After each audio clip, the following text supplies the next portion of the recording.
진주에서 지난 봄에 학교를 그만둔 여학생이 한 명 있습니다. 18세 김다운 양인데요.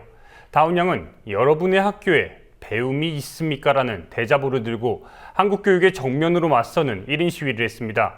이 사안과 관련해서 교육을 바꾸는 세임 김영태 대표와 한번 짚어보겠습니다. 안녕하십니까? 네, 반갑습니다. 네, 어려운 발언 감사드리고요. 자퇴한 여고생이 여러분의 학교에 배움이 있습니까? 라는 이런 일침을 하면서 어떻게 보면 한국 교육에 대한 정면 거부라고 볼 수 있는데 어떻게 보십니까?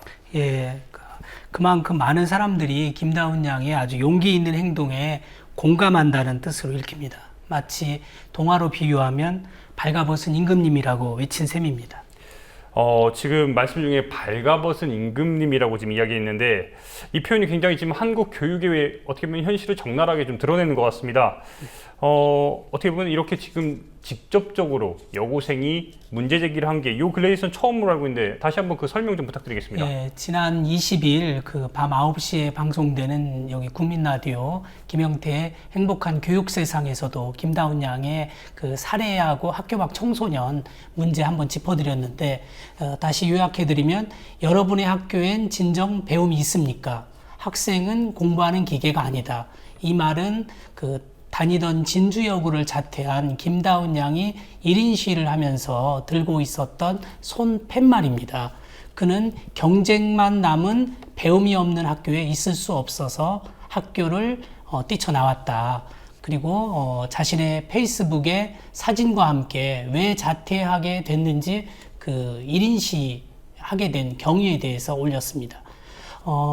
그것을 보면 김다운 양은 나는 꼭두각시가 아니다. 그렇기에 시를 끊겠다. 부모님에게, 선생님에게, 그리고 성적에, 입시에 가려져 있던 나를 발견했을 때 내가 지금까지 마치 남의 삶을 살았고 이대로라면 내가 내 인생을 살 수 없겠다. 이런 사실에 견딜 수 없어서 고통스러웠다. 이렇게 했거든요. 또 자식의 재능을 무시한 채 1등만을 강요하는 부모님께, 또 1등만을 강요하게 만드는 어떤 제대로 된 교육은 실시하지 않는 국가에게 대한민국 교육의 교육 현실의 책임을 묻는다. 이런 주입식 교육으로 학생들의 사고를 굳히면서 창의적인 인재 운운하는 학교와 국가의 모순을 고발한다. 이렇게 외쳤습니다.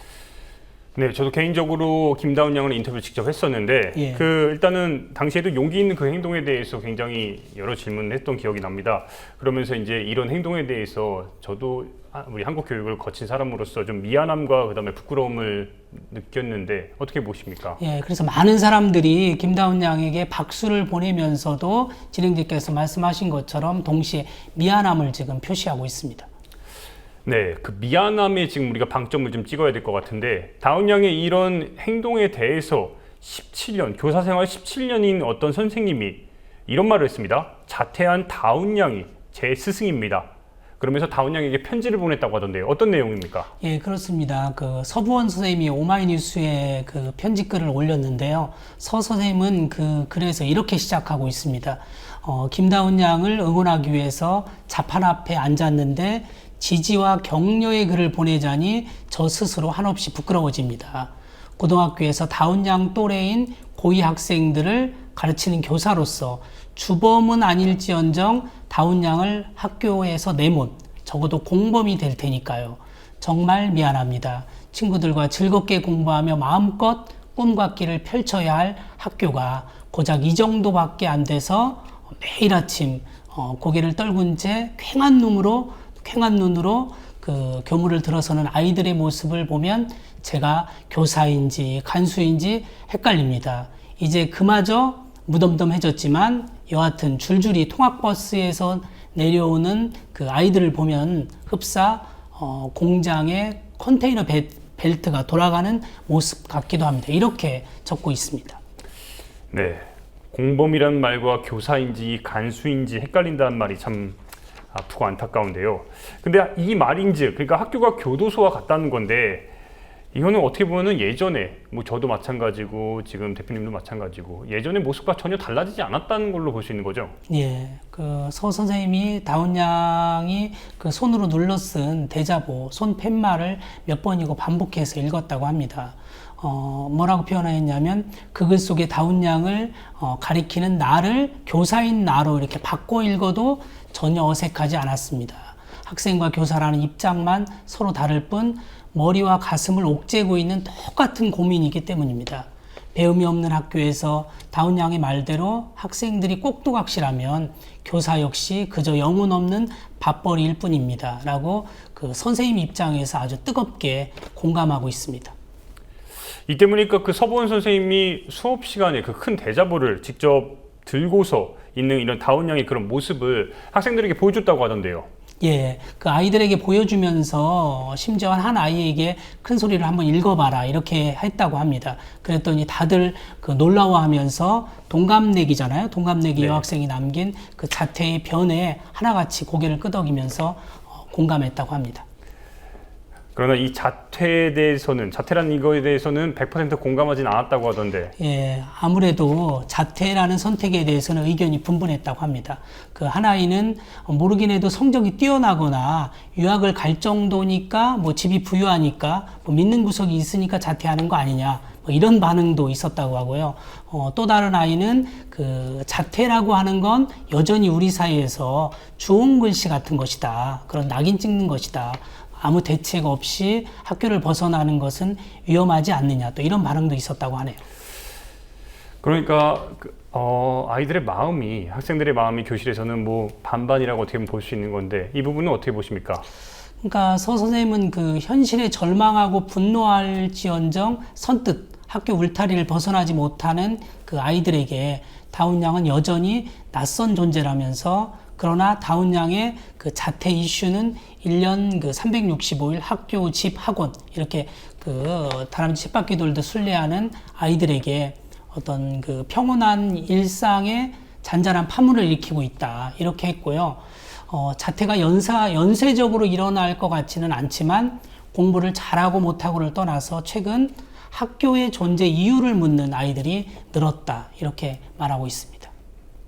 학교의 존재 이유를 묻는다는 그 지금 참 물음이 참 어떻게 보면 의미 깊은데 이 때문에 그 교사들도 뭔가 자성의 목소리가 높다고 하던데요. 예, 그 김다운 양이 자퇴를 결심하기 전에 가장 후회되는 일이 교사들의 꼰대질과 강압에 저항하지 못했던 것이라고 이제 이런 그 다운 양의 일침이 그 선생님들한테 아주 적잖이 논란이 되고 또 놀라고 있다고 그렇게 또 선생님은 말씀을 하고 있습니다. 그 교사와 학생들 사이가 사제지간이어야 되는데 마치 갑을관계로 여길 정도로 학교의 상호 불신과 폭력이 팽배해 있다는 지적에 뜨끔하다. 어떤 그 가르침이 꼰대질로 여겨지고 생활지도가 강압으로 받아들여지는 곳이라면 그곳이 더는 학교라고 말할 수는 없다. 서쌤은 이렇게 말씀하고 있습니다.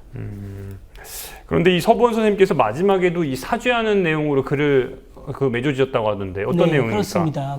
지금 고등학교엔 아무런 정의도 희망도 미래도 없다는 다운 양의 냉혹한 지적을 겸허히 받아들입니다.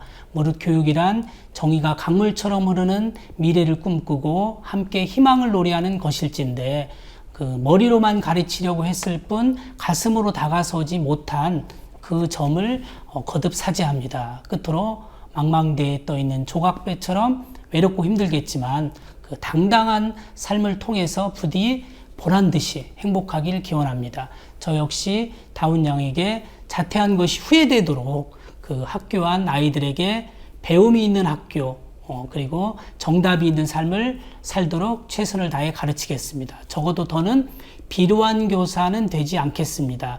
일면식도 없지만 다운 양이 제 스승입니다. 이렇게 아주 비장하게 마무리를 짓고 있습니다. 이것이 이 땅의 모든 그 의식 있는 선생님들의 마음이지 않을까 싶습니다.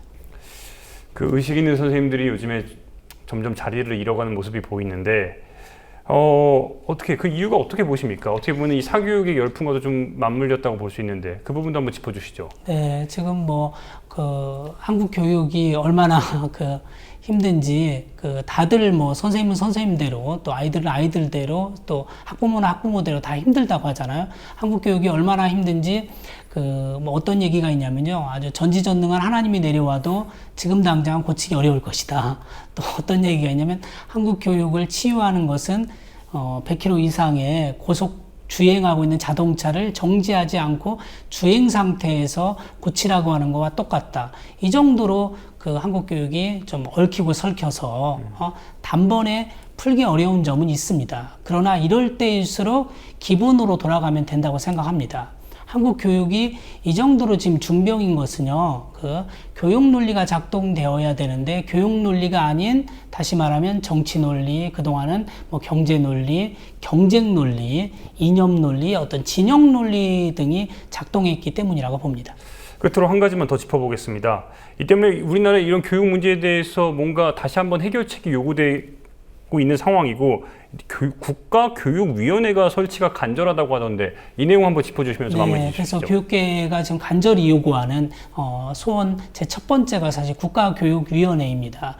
왜냐하면 아까도 말씀드린 것처럼 국가교육위원회가 서면 적어도 어떤 정치 논리나 경제 논리나 진영 논리가 아닌 교육 논리가 작동될 수 있기 때문입니다. 그래서 교육만큼은 어떤 정치 논리, 경제 논리, 시장 논리로 접근하면 안 되고, 그 정권 교체와 무관하게, 핀란드가 그런 경우거든요. 그래서 교육 논리와 교육적인 안목에 기초해서 교육 정책 및 입시 제도를 운영하고, 그 어떤 통제도 없이, 다시 말씀드리면 교육부의 관료들이 독점하고 있는 정책 개발 기능을 집행 기능과 분리시켜 가지고 시민들에게 돌려주기 위해서는 그 국가교육위원회가 꼭 필요하고요. 그렇게만 된다고 하면 이렇게 다운양처럼 학교를 그만두거나, 학교를 그만두는 지금 학생들이 한 해에 6만을 넘고 있거든요.